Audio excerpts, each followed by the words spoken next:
surgery, but actually a physical therapy and rehabilitation. Minsan stretching, minsan may mga exercise and mga makina, machines, mga aparatus na ginagamit po para mawala yung pain ng pasyente.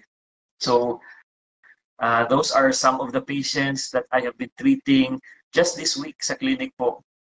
Osteoarthritis, tendinitis, kneecap pain, meniscus injuries. Also, of course, may mga hip arthritis patients na pupunta sa akin, but that will be discussed in the next video siguro po. A lot of the patients are osteoarthritis, but hindi lang kasi osteoarthritis yung mga patients ko.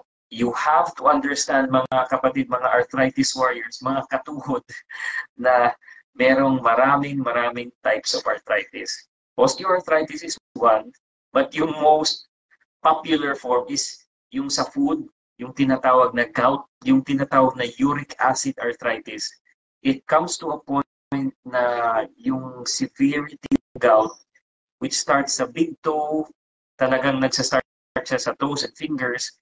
Pag sobra na yung uric acid, it also affects the knee po. So uric acid arthritis, tinitreat usually by diet and exercise. I give my patients a link and a pamphlet kung anong foods na pwedeng